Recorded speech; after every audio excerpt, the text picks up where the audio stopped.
뉴스를 맛보는 정치 토크 집중 공략 시간입니다. 오늘은 개혁신당 이준석 의원님과 이야기 나눠볼 텐데요. 지금 스튜디오 나와 계십니다. 이준석 의원님 안녕하세요. 네, 안녕하세요. 네, 오늘은 올해 마지막 목요일인데 26일 민주당이 말하는 한덕수 권한대행의 탄핵 기점입니다. 어제 저희가 박상수 국민의힘 대변인과 인터뷰를 했는데 대변인은 개인적으로 헌법재판관은 임명해야 된다 이렇게 본다고 얘기를 하면서 민주당은 대통령 권한대행을 탄핵으로 협박해서 자기들이 원하는 대로 뭐든지 할 수 있다 이렇게 생각하지 말고 합의하려는 노력을 해야 한다 이렇게 또 말했는데요. 한덕수 권한대행의 선택 어떻게 갈 것으로 보십니까? 아무리 지금 탄핵으로 궁지에 몰린 현 여권이라 하더라도요. 그리고 현 정부라고 하더라도요. 한덕수 권한대행은 지금 이름이 권한대행인 겁니다. 그러면은 권한을 가지고 있는 것이고 권한을 가지고 어떤 판단할지는 한덕수 대행의 몫인데 네. 예를 들어 오늘 북한이 군사행동하면요. 이분이 전쟁을 이끌어야 됩니다. 그런 게 권한이라는 거고 예. 그러니까 지금 논란이 되는 게 헌법재판관을 임명할 권한이 있느냐 예. 그리고 거부권을 행사할 권한이 있느냐에 대한 분 아닙니까? 그렇습니다. 근데 양당이 네. 좀 특이한 게 국민의힘은 헌재 재판관 임명은 못하고 거부권을 할 수 있다라고 주장하는 것이고 네. 민주당은 헌재 재판관은 임명할 수 있고 예. 거부권은 왜 하냐 뭐 이런 거잖아요. 그렇네요. 네. 그러니까 이게 양당이 얼마나 둘 다 이율배반적인 상황을 지금 만들고 있느냐에 대해서 국민들이 좀 지적하셔야 됐고요. 저는 개혁신당이야 뭐 특검에 다 찬성하고 그것이 예. 김건희 특검이든 내란 특검이든 최상병 특검이든 다 찬성해 왔기 때문에 한덕수 총리님께 특검의 거부권 행사하지 말아 달라. 저희가 부탁하는 건 당연히 할 거고 그리고 또 안 했으면 좋겠습니다. 네. 그런데 특검에 대한 거부권을 행사하면 권한을 행사하면은 그것이 탄핵이다. 이 논리는 사실 평상시 같으면 논리적으로는 맞지 않죠. 윤석열 대통령도 거부권 그렇게 많이 썼지만 그분이 거부권 써서 탄핵된 건 아니거든요. 그분은 예. 계엄, 내란을 일으켰기 때문에 탄핵된 거거든요. 그러니까 만약에 한덕수 권한대행이 네. 내란을 옹호한다 그러면 즉시 탄핵해야 됩니다. 예. 네, 근데 권한을 사용했기 때문에 탄핵하겠다는 민주당도 약간 메시지 조절이 필요해 보입니다. 아, 진짜 뭔가 감명한 것 같은데요. 한덕수 권한대행은 여야가 협상을 통해서 어떤 협의안을 좀 마련해 달라 이렇게 밝혔는데 오늘 있을 여야정 협의체에서 이게 과연 가능할까? 이게 시작부터 파행이 좀 예상되는데요. 뭐 한 총리님은 당연히 그렇게 말씀하셔서 국회에 공을 넘기려고 하겠지만은 권한이라는 건 이미 국회에서는 법안을 통과해서 넘긴 겁니다. 그래서 이제 결국 범야권에서 예. 해당 특검들에 대해서 통과시켰기 때문에 국회의 뜻은 그것으로 확인된 겁니다. 그러면 오히려 권한대행께서 집중하셔야 될 건 본인의 고독한 선택입니다. 예. 이것을 거부권을 사용해서 대중의 질타를 받는 것도 선택 가능한 겁니다. 네. 다만 본인 생각하기에 거부권을 사용하는 것이 옳다. 그러자 이것은 오롯이 본인이 판단하셔야 되는 겁니다. 본인의 판단 몫이군요. 예. 사실 민주당이 한덕수 권한대행은 원래 이제 탄핵하겠다라고 네. 밝혔는데 한번 미뤘잖아요. 네. 이런 걸 보면 국정공백 비판을 민주당도 어느 정도 의식하는 게 아닐지 싶은데요. 거기다가 이제 탄핵은 이제 뭘 잘못한 다음에 구체적인 행동이 있은 다음에 그걸 바탕으로 해서 이 사람이 반헌법적 행동을 했다라는 네. 판단을 내리는 게 탄핵의 절차거든요. 근데 처음에 민주당 메시지가 좀 앞서 나가고는 빠르다 생각했을 때는 한덕수 총리가 사실 데드라인이 31일까지인데 거부권 네. 같은 경우에 자신들이 자의적으로 26일을 설정해가지고 26일까지 안 하면은 탄핵한다. 그랬죠. 이런 네. 것들. 근데 그런 것들은 26일까지 판단 안 하면 왠지 안 할 것 같으니까 우리가 예방적 탄핵을 하겠다 이런 거거든요. 그러니까 예. 그런 거는 탄핵이라는 제도의 취지에 맞지 않다. 그런 뭐 물론 그렇게 하는 게 지금 정국이 워낙 민주당에게 유리하게 돌아가고 있기 때문에 그런 자신감을 보이는 건지 모르겠지만 탄핵 제도는 아주 중차대한 헌법적 절차이고 저는 그거는 요건에 맞게 써야 된다. 네. 그런 생각을 하고 있습니다. 의원님 말씀대로 그런 비판을 의식해서인지 민주당 같은 경우에 오늘 이제 헌법재판 3명의 그 임명안을 통과시키고 내일 오전까지 한 대행이 만약에 임명을 하지 않으면 이제 탄핵하겠다로 바뀌었잖아요. 만약에 한덕수 권한대행이 탄핵된다면 그 이후 상황은 어떻게 전개가 되는 건가요? 저는 그 별로 아직까지 예측하고 싶진 않지만은 우선 대내외적으로 대한민국의 불안정성이 우리가 계엄을 해제시키면서 그래도 대한민국의 민주주의의 장치, 안전장치는 동작하는구나 이런 인식이 있었을 텐데 네. 이게 이제 탄핵이 보통 한 번 될 거라 예측하지 여기서 네. 권한대행들을 순번으로 계속 쭉 탄핵시키는 모양새가 나오면은 우선 예를 들어 외국에서 이제 보는 외교 관계나 이런 데서 봤을 때는 누구랑 얘기를 해야 되지? 아, 예, 만약에 지금 한덕수 예. 총리가 탄핵되면은 최상목 부총리인데 예. 최상목 부총리라는 사람과 얘기하면 되나? 아니면 저 사람은 또 탄핵되는 거 아니야? 이런 불확실성이 커지는 거기 때문에 네. 이건 좀 신중해야 된다 이렇게 생각합니다. 네. 또 한쪽에서는 이게 부총리들이 만약에 권한대행을 이제 또 네. 권한대행을 하게 되면 이게 부총리의 권한은 또 그 국무총리의 권한과는 다르기 때문에 이게 또 권한대행을 맡으면 더 혼란이 가중될 거다. 이런 의견도 있더라고요. 뭐 저는 법에 정해진 그런 절차가 있기 때문에 이제 부총리면서 국무총리의 권한대행도 실질적으로 하는 것이다라고 해석하는 사람이 많기 때문에 네. 권한 문제는 크게 없을 거로 봅니다. 하지만 이렇게 한번 이런 탄핵이 가능하다는 논리를 세우면은 그 다음부터 사실상 계속 할 수 있는 거거든요. 그러니까 저는 뭐 아이디어 차원에서 어떤 네. 의원님이 민주당에서 5명 정도 이제 장관들 탄핵해버리면은 국무회의를 네. 개최하지 못해가지고 마비 상태가 되면 오히려 거부권을 쓰지 못하니까 그것도 검토해야 되는 거 아니냐는 취지로 이제 예. 얘기 나왔지만은 그거는 탄핵이라는 제도가 생긴 취지와는 정반대. 그러니까 어떤 목적을 가지고 국무회의를 열지 못할 목적을 가지고 개인에 대해 가지고 탄핵 절차를 진행한다.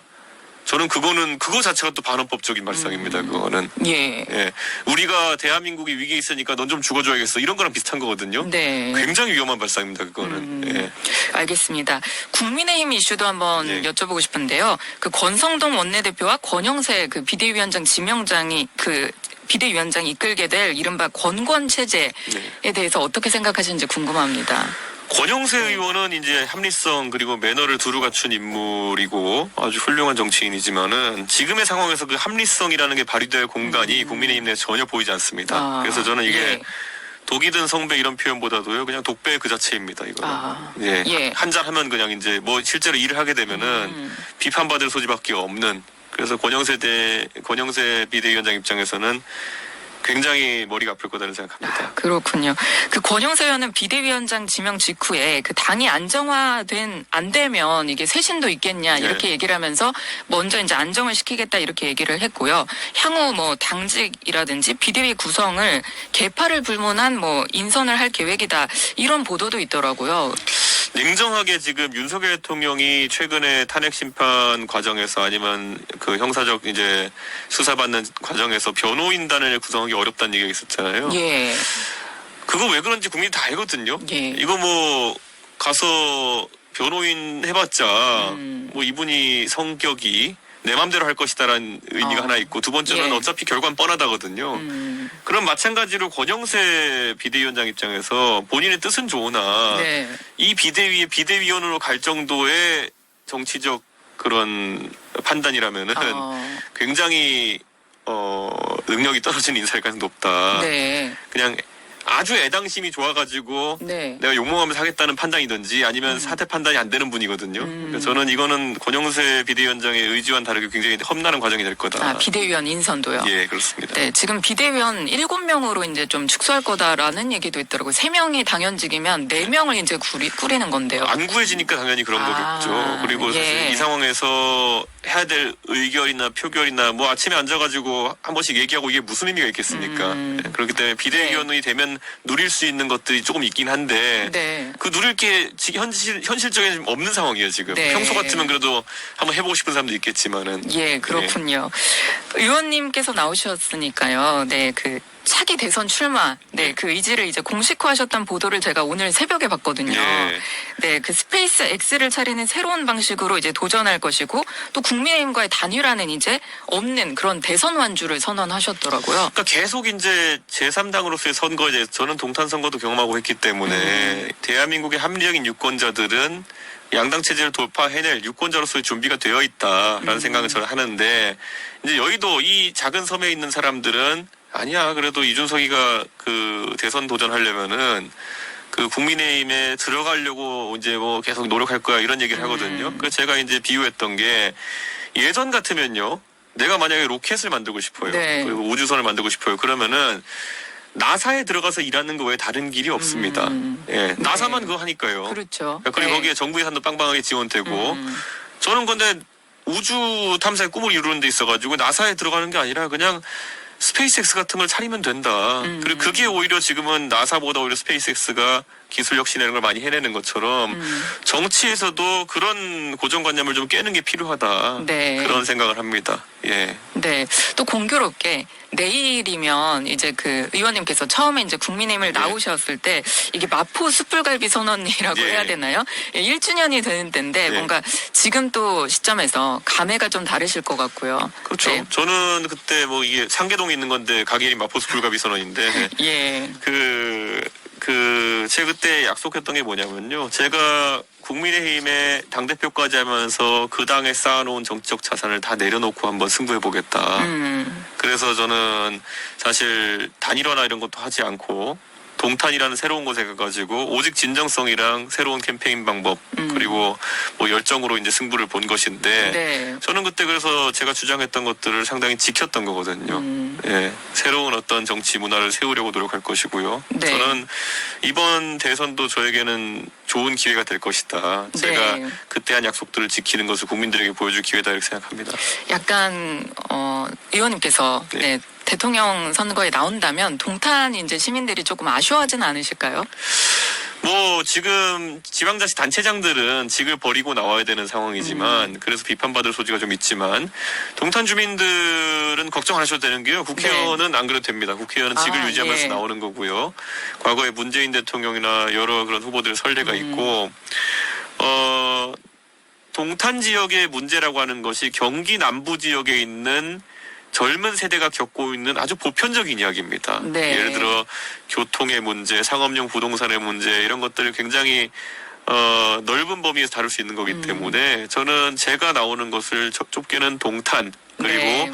넓게는 경기 남부의 진취적인 유권자들이라면은 마다할 이유가 없고 굉장히 반기시는 분들이 있다. 네. 이렇게 말씀드리겠습니다. 동탄에 제가 지난 주말에도 가서 막 식당에서 인사하고 이러면은 화이팅 소리만 들었습니다. 네, 그렇군요. 의원님께서 또 이제 조기 대선 출마를 이제 시사하셔서 네. 이게 그러니까 범보수 후보로의 이제 뭔가 기대감도 상당한 상황이거든요. 네. 그런데 또 한편 일각에서는 지금 현재 그 개혁신당의 그 내부 갈등에 대해서 좀 우려도 하고 있는데요. 이 당 상황 잘 해결되고 있는 건가요? 뭐 원래 그 당내 주요 구성원 중에서 뭐 한두 분 정도가 당원과 지지자들의 생각과 좀 다른 행동을 하면서 당내 분위기가 흐트러질 수는 있겠지만요. 원래 뭐 대선 앞두고 3당은 이게 3당을 많이 안 해본 분들은 흔들리는 분도 있고 네. 그리고 뭐 어떻게 하면 여기서 내 개인적인 판로를 찾아볼까 고민하는 분도 있고 이런 분들이 있지만은 저는 또 3당에 경험해본 거로는 대한민국에서 세 손가락 안에 들어갈 겁니다. 네. 현재 정치인들 중에서. 그래서 저는 크게 개의치 않습니다. 예. 또 이제 개혁신당 그 당원들의 목소리를 좀 들어보니까요. 이게 어떻게 보면 좀 빠르게 당 내의 문제는 좀 바깥으로 이제 목소리가 나가지 말고 좀 내부에서 잘 해결하는 게 좋지 않겠냐 이런 목소리도 좀 있어요. 근데 그런 태도만 견지하게 되면요. 사실 좀 그런 돌발적인 행동을 하시는 분들이 네. 이거는 뭐 밖에다 가지 않겠지 이러면서 오히려 내부에서 계속 문제를 심화시킨 경우가 있거든요. 예. 전형적인 국민의힘이 그렇게 망하는 케이스죠. 국민의힘 내에서 저는 계속 국민의힘 내에 있는 문제, 윤석열 정부의 문제를 얘기하는 사람이었고 그런데 거기서 내부 총질하지 말라라는 말만 반복하다가 국민의힘은 그냥 쫄딱 망한 거거든요. 네. 네, 그러니까 뭐 그게 왜 내부 총질입니까? 그거는 사실 당내에도 문제가 있으면은 합리적으로 의견 개진하고 네. 이렇게 하는 거지. 저는 국민의힘 같이 망하면 안 된다고 생각합니다. 오히려 드러내놓고 고쳐야 된다. 그렇죠. 이런 입장이신 예, 예. 거군요. 네, 또 대선 이야기가 나와서 네, 홍준표 시장과도 좀 친하시잖아요. 네. 최근 홍 시장도 그 조기 대선 출마 의지를 강하게 보이고 있는데 이 대구시장 졸업해야 하나 뭐 이런 글들 올라오고 있는데 어떻게 보셨어요? 아니 뭐 홍 시장님이나 아니면은 오세훈 시장님이 각각 이제 광역단체장으로 지금까지 누리신 게 많아요. 이 엄청나게 본인과 같이 하는 분들을 뭐 일자리도 찾아줄 수 있고 이런 게 많은데 그로 인해서 좀 혜택 보신 게 있으시면은 이번에 뭐 사퇴하면서 다소간에 비판을 받을 수는 있겠죠. 네. 네, 지적도 받을. 그런데 뭐 그거는 세상 만사가 뭐 그렇게 자기 원하는 대로만 갈 수 있나요? 네. 뭐 좀 박력 있게 다들 판단하셔야 되지 않을까 네. 그런 생각이고 홍준표 시장님이 저는 사실 과거에 비해서 이제 네. 또 몇 년 지나서 또 옛날만큼 박력이 있으실까 했는데 며칠 전에 제가 예. 월간 조선이 이 인터뷰를 한 거 보니까요. 예. 아, 이분 감 안 죽었다 이런 생각하게 되더라고요. 너무 왜냐하면 박력 있나요? 아니 이게 예. 홍준표 시장님의 메시지 능력이나 이런 게 항상 주목받는데 네. 그 사실 내용적으로 구체적으로 왜 그렇냐 그러면은 다 못하실 것 같은데 딱 이렇게 말씀하시더라고요. 대한민국의 트럼프 상대할 사람 나밖에 없다 막 이러시더라고요. 그런데 예. 들으면 그런 것 같기도 하고 아닌 것 같기도 하고 예. 근데 왜 홍 시장이지 그런 건 뭐죠. 하여튼 지금 시점에 중요한 메시지는 그거다. 그런 것들을 캐치하신 능력은 여전하구나. 네. 그래서 준비 많이 하셨구나 이런 생각했습니다. 이게 칭찬인 건지 어떤 건지 아니 모르겠는데. 제가 그분을 너무 잘 알기 때문에 네. 제가 사실 예. 그분하고 척질 수는 없거든요. 근데 네. 하여튼 메시지 준비는 예. 상당히 하셨다는 생각입니다. 네. 저희가 이번 주에 국민의힘 그 김재원 전 최고위원과도 인터뷰를 했는데 김재원 최고위원이 홍준표 시장 판단이 탁월하다. 이런 류의 평가를 해서 좀 의외긴 했거든요. 이게 홍 시장 본인은 자신을 또 아웃사이더라고 이렇게 평가를 하는데 당내에선 홍 시장님을 어떻게 받아들일 거라고 보세요? 저는 이런 때일수록 그 아까 말했던 홍 시장님의 홍 시장이 예전에 본인은 돕고 뭐뭐다고 표현하시기도 하고 그래서 굉장히 개인 플레이에 능하다는 걸 강조하신 적이 있는데요. 네. 오히려 그런 능력이 필요하다고 볼 수도 있을 것 같습니다. 사람들한테는 네. 메시지 주도력이나 이런 게 그리고 김지원 최고위원은 원래 이제 워낙 똑똑하시기 때문에 다른 사람보다 바람이 부는 방향을 먼저 예측해서 눕는 경향이 있는데 네. 근데 홍준표 시장이 굉장히 안 좋아하는 걸로 알고 있는 김지원 최고위원을 그러니까 그렇게 좀 좋게 평가를 하셨거든요. 예, 탁월하다 이렇게. 우선은 예. 김재원 최고위원이 먼저 러브콜을 날린 걸로 보입니다. 근데 네. 워낙 싫어해가지고요. 잘 될지 모르겠습니다. 예. 그렇습니까? 네, 알겠습니다. 또 한편 마지막으로 이제 개혁신당 대구시당에서 최근에 올린 성명을 보니까요. 대구시민과 대구시장은 그저 대선이라는 불꽃을 위한 장작이냐 이렇게 따져 물었는데요. 이 부분에 대해서는 네, 어떻게 좀 말씀해 주시겠습니까? 조기 대선 있을 줄 누가 알았겠습니까? 예. 그렇기 때문에 조기 대선이라는 틀이 없었으면 당연히 다들 임기 마치고 나오려고 했을 것이고 윤석열 대통령이 사실 굉장히 특이한 분이기 때문에 이런 상황이 발생한 건데 그래서 아마 홍준표 시장은 나 더 큰일 하러 간다 이러면서 메시지로 돌파하려고 할 겁니다. 네. 예. 알겠습니다. 예. 현안으로 좀 돌아가 보면요. 지금 또 명태균 씨의 이른바 황금폰에 예. 그 잠자고 있는 내용이 뭘까 이런 주목되는 상황인데요. 그런데 의원님을 포함해서 지금 조기 대선 후보로 거론되는 그 보수 진영 이제 후보들 같은 경우에 모두 명태균 리스크에 걸려 있다 이런 말들도 나오던데요. 앞으로 이 검찰 수사 상황 어떻게 전개될 것으로 보십니까? 그런데 처음 이게 나온 게 벌써 3-4달 돼가는데 네. 나올 만한 내용은 이제 다 나오지 않았겠습니까? 그래서 저는 처음부터 계속 강조했던 게 가십성 얘기들이야 나오고 네. 이렇게 할 수 있지만은 저는 명태균 사장이라는 분과 10원 한 장 이제 서로 주고받은 적 없고 예. 돈 문제에 있어서 전혀 문제가 없고 그리고 여론조사 같은 걸 제가 의뢰하지 않았습니다. 예. 그렇기 때문에 그런 사실관계 속에서 문제될 거 없습니다. 네, 알겠습니다. 한 가지 이제 더 여쭤보면요. 의원님에 대해서는 이제 상당히 진짜 똑똑하다. 네, 배울 점이 많다. 이런 부분에 대한 이제 평가들도 많지만 또 한편으로는 이게 좀 확장성이 부족한 거 아니냐. 또 이런 이제 평가도 있잖아요. 이 부분에 대해서는 네, 어떻게 말씀해 주시겠습니까? 그러니까 이게 싸가지론이니 이런 것들도 항상 나오고 그런데 이건 저희가 다 기억하는 게요. 제가 나이 40대인데 아직도 어리다 소리 듣고 이런 거. 네. 그런데 냉정하게요.